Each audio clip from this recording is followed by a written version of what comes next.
Welcome to the DevReady podcast. On today's episode of the DevReady podcast, I have Daniel Wang. Thanks for joining me, Daniel. Thank you for having me. It's a pleasure. I'll let you introduce yourself because I'm sure I will do a terrible job.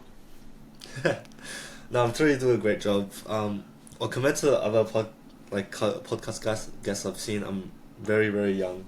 I don't have as much experience I'd like, but so far I'm studying at the University of Melbourne doing a Bachelor's of Commerce. I'm interested in consulting and part of the global consulting group. Currently doing a project for non-for-profit cat rescue called Maneki Neko. And meanwhile, I'm founding a startup called Spot, which is like Tinder for restaurants. Okay, so you got a bit of background there. You've got the uni degree going on that'll keep you busy. How are you finding juggling trying to build Spot as your startup and trying to get your uni work done?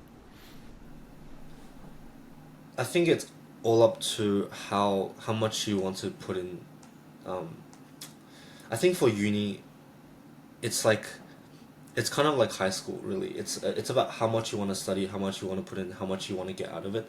I definitely do want a strong academic record, but at the same time, I have to sacrifice some of that if I want to pursue like a like a another goal, which is founding Spot, or perhaps doing a part-time job as well, or perhaps like pursuing an internship, right?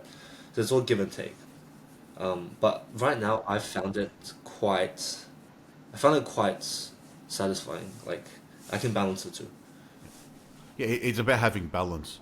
So Mm. I started our business Aerion in my final year of uni. So I was doing my honours degree and started the business. So I sort of understand that balance that you need to find because had to complete my degree. I had a part-time job and started Aerion, the third business, all in the same year.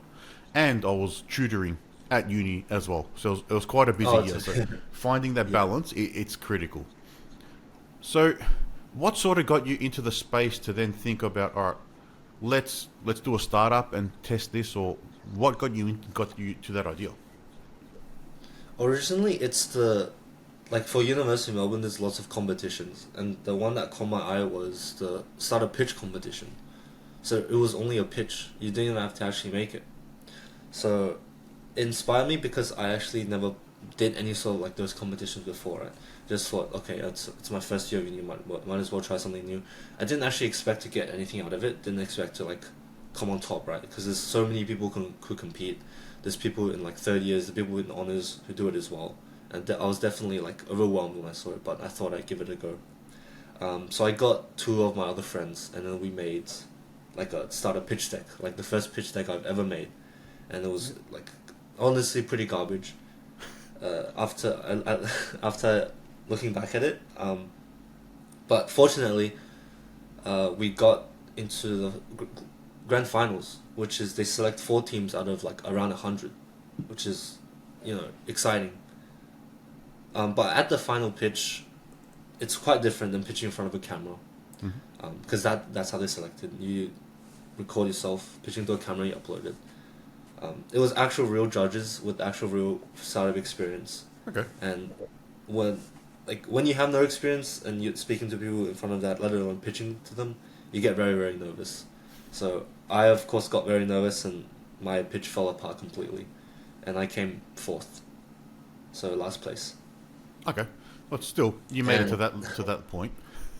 yeah, and that kind of inspired me. I thought this process was very fun. It's like I'm using the skills I learned in class, but I can actually see where it becomes practical. Uh, and that's where I got started saying, okay, this is fun. I'll keep building. Okay. So was Spot part of the pitch, the idea that you've moved on with, or was that something completely different as part of that project or the I competition? would say it's a continuous cycle of pivots after speaking to people. Yep. Because originally it was a calendar app. So Okay. originally it was my goal was to, okay, people have a hard time to hang around, and that is a problem. But you have to see, okay, how do I solve that problem?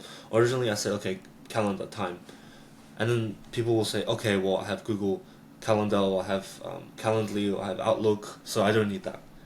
And then I pivoted to time and place, because you need those two to hang out with other people, right? You need time and place, Hmm.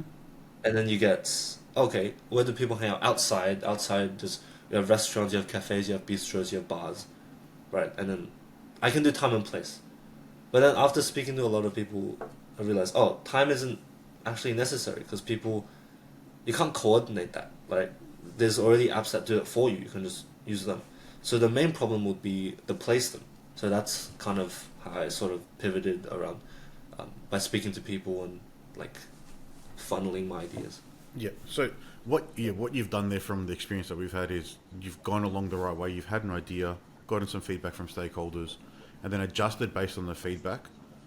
And then because it was initially a competition, you probably didn't think too much about like where you are now versus what that idea was. So just calendar app, right? There's a lot out there, but you might not have looked at all the market and understood what's competition there is. When you're actually trying to build it as a business, then that is now when that becomes really important, and you're understanding, all right, this is what the marketplace looks like, this is the competitive landscape, and now how are you going to differentiate, or what are you going to do different? And then now you've Yeah, definitely. The differentiating factor was a big theme. so what have you settled on at the moment that? So you're saying Tinder for restaurants is what Spot is, but what does that actually mean? It means Tinder functionality. I'm not setting you up to date anyone. But Yep. It means the functionality of just swiping. So swiping for originally it was gonna be a chatbot, like ChatGPT. So you type in, hey, where's the something specific like, oh, what's the closest bistro next to Brunswick and next to a bus stop where I can have a nice pastry as well. Yep. If you type into Google Maps, it completely falls apart. Same with like Zomato or TripAdvisor. So apps like that, they don't cure for the specific. That's what I'm trying to fix. So after you type that into Spot, you get 10 to 20 sets of pictures that kind of fit that description. Just swipe through, left for no, right for yes. When you swipe right, you get like a home menu, and then you can book from that as well. Okay, so it's more of like the restaurant search experience is the sort of the market you're targeting, not just reviews, but trying to understand, I guess, a personalized recommendation of things that are around you based on what you're interested in eating at that particular point in time. At that particular point, yeah. But reviews is also an important factor. Okay. So, how have you gone about building the startup and gone off the ground now? Because it doesn't sound like you had much. You're a non-tech founder. You sort of fell into the space and found interest in the process. How have you gone about saying, all right, I'm going to actually take this idea and actually move it forward into something that I can move forward with? Yep, definitely. A lot of LinkedIn outreach, and a lot of trial and failure. It's very hard for a non-tech founder to partner with a tech founder, because sometimes your idea is trash, sometimes their idea is trash, sometimes you don't agree on terms, sometimes like the personalities just don't align. Mm-hmm. But luckily, I think I found a tech founder that has some good experience in AI. He worked at a 88 Rising, which is a music company. He's working at a Lara Technologies, which is an AI startup now, which is good. Yeah. So, how did you? So that was just all through LinkedIn outreach. Is how you sort of went around finding a tech founder. LinkedIn outreach plus like a in-person aspect to make sure you guys actually know if you guys want to work together. Yeah. So repetition more. Okay. Yeah. So he's helping build the platform and get it off the ground. Yeah, and I think non-tech founders, I think I'm the support to make sure everything, and he's the main, right, to support everything, to give him everything he needs to develop a good app. Yep. That includes like what features to put in, or what features to take out, or what people really need, or how to set what buttons people like even. And I just go around and speaking to business owners and speaking to users, consumers, students, potential users, just to make sure he develops the best app possible. Yeah, so you split the roles there, which is similar to what my business partner and I have done, where I'm more technical, so I'm responsible for the operations in the early days of the development, which is what your partner's doing, and then you're responsible for more of the business direction, product, Right. features, talking to stakeholders, getting clients and interested parties on board. How have you found that whole experience? I think I'm good at writing about stuff and then putting it in a format. So I'm good at applying for stuff. I don't know if that's a good skill or not. Like just pulling stuff on my ass. Communication's important. It doesn't matter which avenue it is. It's always very important. Yeah. So I found that whole process because technical is like very straightforward, right? It's like a straight line. You just need to build this and that and this and that. But for non-technical, I don't know which partnerships to look for. I don't know which accelerators to apply for. I don't know which business owners to speak to. So kind of it's a guesswork. It's a try until failure, and then you see, okay, I failed at this. I won't do this again, and I keep going. Uh, Accelerators, we got one from Generation AI, uh, cohort one, and then that's quite exciting because that's the first accelerator that's actually noticed us and accepted us. Exciting demo day at 8th of October. Yep. So, So, what sort of feedback have you gotten from them at the accelerator about your idea or the approach that you're taking? Because that would be a little bit of validation. A lot of you need an MVP first, or you need like 1,000 users first, which is understandable. Like if I'm gonna invest my money in the app, I want to see the onion like layer of risk peeled as far back as possible, so I don't lose my money, right? Yeah. And it's more of a time thing. Like I know 100% the app's gonna get done, but it's more like, at what point will people be satisfied saying, okay, this is I can take risk in this, or this is not too risky. Yeah. And I think that's going to be different for a lot of different investors out there who, depending on what their appetite is for risk and almost like a bit of a gamble, depending on, all right, they may throw X amount of dollars at 100 different startups and they only expect one or two to actually get through to the next level of funding or the funding one after that. So it's really a numbers game. But like you said, yeah, it's really how do you reduce the risk for them, then show that, all right, there is a demand for the product you're building, you are committed to building it, you can get customers, so because you're effectively got a marketplace, use what you're building. You're building the app, you've got the restaurants on one side and then the actual consumers on the other side. So you're building the marketplace model, but that means you have to feed both sides at the same time. Otherwise, it's not really going to grow. I would say the B2B aspect is definitely harder than the B2C, because it's going to be free for users and we're just going to take commission from restaurants. Yep. So it's all value for consumers and restaurants. Like even hypothetically, I say, okay, I'll bring you this much of customers, which is this amount of revenue. They're going to say no because they don't trust me, because I don't have the app ready yet, because I don't have the data. So that's what we're like, right? Okay, so yeah, so what's your plan, or what have you learned that you need to try and get in place to when you're pitching to these businesses? I think data is number one. So you need to conduct research, you need to do your due diligence, and you need to like, and guarantee them somehow, saying this has happened in the past, therefore it's a good indicator that will happen 99% in the future. So the plan is we're just gonna release it out for free. Currently we've got 3,000 restaurants listed on there. We're gonna add a couple thousand more. Then we're just gonna do a trial period of like 2-3 months, and aggregate all that data, and see how much more customers we've bought each restaurant, or how much impressions each restaurant got, or how much engagement each restaurant got, and then we're just gonna mass email it to restaurants and say, this is the data, please accept it. Okay, so those restaurants that you've got on board, are they actually agreed to be on the platform, or are you just populating with everything from local just to build that initial data set? I mean, it's more I don't think it's illegal. I'm just bringing them more customers. I think they should be. It's not. No, I wasn't asking if it was legal. I just want to know. Yeah, so it's more just getting the data in there to prove that there is an appetite from the consumer for this kind of app. Yeah, that's why technical founders are great, right? Originally, I was just gonna go around to each restaurant individually and ask for the like details, the description and stuff like that. But there's a scraper online called Appify, and you can just get all of that for like, you can get like 500 gigabytes of like restaurant data for like $5. So there's actually no need to do anything. I've never heard of that tool before. Appify. I'll check that one out after the episode. And we're using that for the Google reviews, using that for the Google Maps, using that for basically everything. And then we're just getting that data and transforming it into a way that people like. Yeah. And then how will you validate sort of that a bit outside of sort of the use of being able to drive traffic to the businesses? How are you validating that this is something that those businesses want? Because in my mind, you're doing similar to like an Uber model, the Uber Eats, where you're listing the restaurants, but they're more of the takeaway Yeah. model and they bring the food to you because that way they're utilizing their drivers. But it's a similar model where you're trying to bring more traffic to the restaurant. Yeah, definitely. Like I was walking down I was walking down Richmond Street, right? And there's like so many restaurants that are different.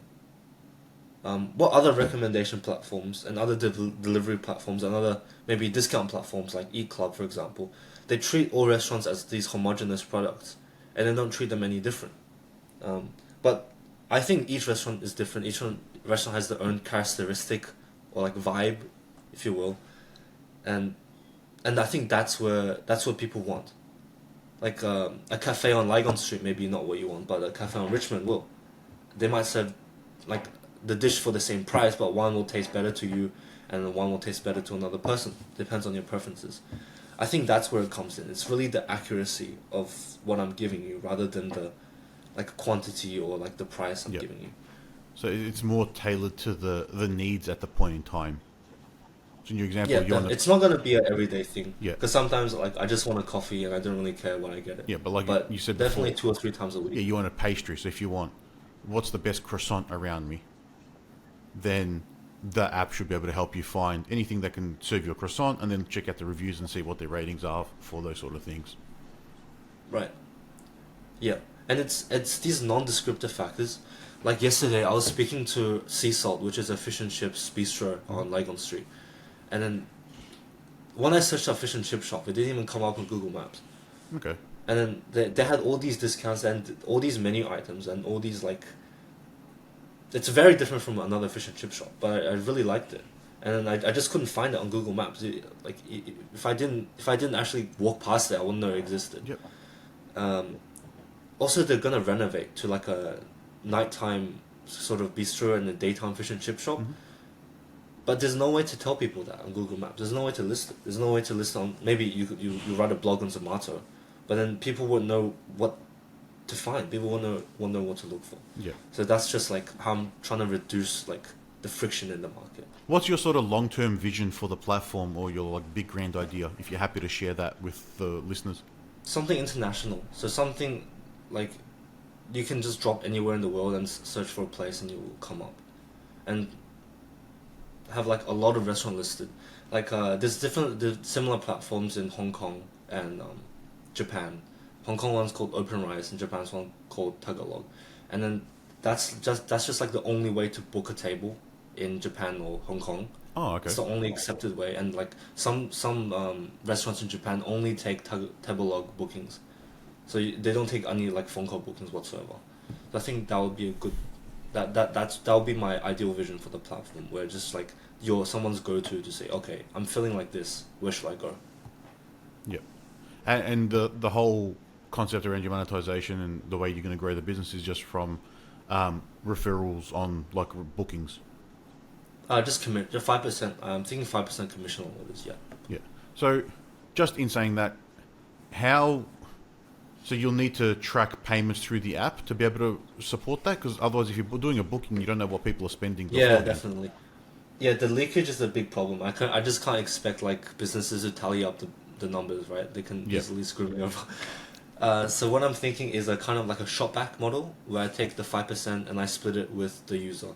So I take 5%, I give 2.5 to the user, 2.5 to me, Yep. and so that incentivizes the user to like scan a QR code or like redeem a code or whatever, and that's just like a point of contact I can track, and Yeah. then I Even can. the receipt, Yeah. even or whatever, if you can, depending on the restaurant, what you get, the bill, not the receipt.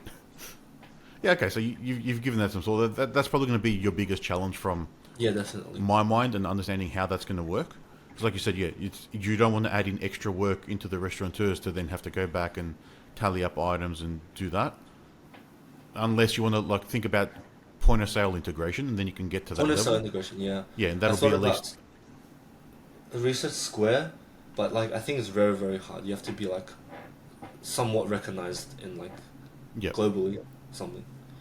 Yeah, at some point, yeah, you'll definitely look at that model. But then, like you said, just getting started, the referrals, the taking a photo of a receipt and processing that, or just reading it by hand and then sorting things out, or the bill, it would probably be a good way to start. So Yeah, that's you've got a big vision, and there's definitely some challenges, but nothing that's not nothing you can't overcome. Thank you. So in the short time that you've been doing this, what are some of sort of the key learnings you've had along those pivots? The key learnings is surprisingly nothing technical, but more like co-founder. So finding the right co-founder. I've heard a lot of advice around co-founder. I've heard like you need to know your co-founder for like 2 years before trying to do something with them. I think that's too long. But I think it's more of a. It's not about the time. It's about like the. It's about like the. After the initial point of contact, are you willing to hug them? If you're not willing to hug them, then they shouldn't be your co-founder. That's how I've thought about it, and I've definitely had bad experience of that in the past. I've had people saying, "Oh, I can do this, I can do that, I can do this," and then, "Oh, I can get this investor on board. I can get what's it called? I can get a $5 million investment guaranteed, 100%." And then I said, "Oh, that's great. Yeah, we'll get you on board." And then they just slowly overtake the idea and to put it into something that their own, which is not justifiable. Yeah. Yeah, so they're not really working collaboratively with you. Yeah, kind of taking over. Yeah. And that's just changing the vision, but yeah, if someone starts talking like that, it's generally a red flag.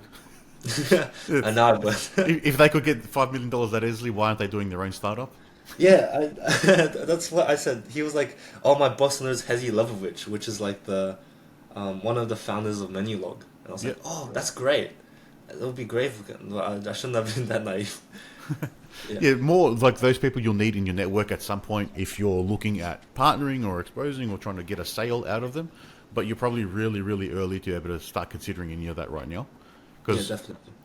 you're in the middle of building an MVP, and until that's out, then it's just an idea. And it's your version of that idea. So it's a bit different than others, but there's not much there. So it's just, you got to be careful on that sort of proposals that people give you. Nothing signed until it's signed, really. Yeah. So the co-founder point that you had there is a bit interesting. So you've gone through a couple different people that sort of worked or didn't work, but I think you're in a bit of a unique spot because you're just trying to find, you're reaching out to just the tech community or the startup community, trying to find a co-founder who's looking to do a startup with you. And then you sort of have to pitch them on the idea and to get them to come along on the journey with you. Oh, well, what I did with Andrew was before, he was kind of like an employee under the previous, because I had other two co-founders with me. They were the ones saying like giving me all these false promises, and like trying to take over the idea and to put it something of their own, which I didn't appreciate, and he didn't appreciate either. So what we thought was like we had to do something harsh, which was we had to let them go, and then we had to start over by ourselves, because I understand what he was trying to build, which aligned with mine. So it's about visions aligning, not about how long you knew each other or how much promises they can give you. Yeah, that's the most important thing. It's you align on the same journey. Do you understand the idea the same way? Can you both provide enough input to share your experiences and evolve the product together into where you both see it going? And then can you actually get along with that person, and can you have a relationship with them? So time doesn't matter. It's can you gel? Is there someone you can work with? Yeah. From some experience as well, from I've heard from other founders and people we've had on the podcast, have some agreements in place now, and get some advice on proper business structures. Yeah, definitely. Because then that can really affect you down the line and make a big difference, depending on what business structure level you is get like to. definitely a point of argument for some co-founders. Yeah. So if you can manage to not argue about that, I think you're pretty well off. Because from all the founders I've spoken to about ideas, this idea or different idea or no idea, the first like argument is always about business structure. Who's CEO? Who's CTO? Oh, I want 51%. Oh no, I want 35% profit. I don't think it's. You can discuss that later down the line, but it's like fighting over bread you haven't baked yet, which is True. I think is a bit Good stupid. saying. I think you need to reach a threshold. You need to make at least make $1 first, then you can decide how to split that dollar. Yeah. But yeah, if you are jumping on board and there's only one other co-founder, it's a 50-50 in my mind. It's 50-50, yeah. Like that's just you're both there together with nothing and doing it. One may be doing more coding, but one's doing more of the other stuff. So it's both valuable. But not just that in the business structures, it's how you're going to actually organize like the entities, the business or the company, And then what sort of agreements you have between each other. So if one wants to leave, what's going to happen to the other, or who gets to buy them out and things like that. There's some other things there to get some proper advice on that, because you don't know what can happen in the future, and depending on where you go with a sale, or depending on how big you get, it can make a big difference to the outcomes of those as well. It's just something to consider if no one's told you that yet. Yep, definitely. We've had some shocker stories I've heard. Shocker, what's the most interesting one? Someone had to pay out their co-founder, I think it was a few $1 million, when they went on maternity leave and then didn't want to come back. But because of the way it was structured, then they had to pay it out and not... I can't remember the exact story, but it was something like that. They had to pay them out even though they were expecting leave and they shouldn't have had payout or something like that. But it was a bad situation. And then to actually buy them out and separate was a big headache. Right. Yeah, that's one of them. But then there's also, I've heard a lot of stories about dodgy accountants ripping off businesses when doing the bookkeeping. So you're not at that point yet, but that's something to keep in mind as well, is understand your numbers and being able to read your Yeah, P&L. you should pay attention in accounting class. Yeah, it's all useful information. The more you know, the more rounded you are in your knowledge, the better it's going to be in the long term. So where to with Spot in the next, for the rest of the year or the next year ahead, and like what direction are you heading in? What are you looking forward to? Until the end of this year, it's all just going to be MVP. And we're not going to do the swiping feature until next year. So it's going to be a focus group around 10 to 20 people. And we'll observe them use it a couple times a week. And we just get as much user feedback as possible. And we can take out stuff, add in stuff, things like that, and fix the UI. Yep. And I think that's going to take a really, really long time. So meanwhile, me and Andrew's doing that. I'll also be speaking to a lot of other businesses and just getting the main problems. Because there's maybe some problems we missed, right? Mm-hmm. And after that, so that will be phase 1, which is just MVP refinement. After that, it will be implementing the swiping feature and repeating all of that user feedback again, which will probably be Q2 next year.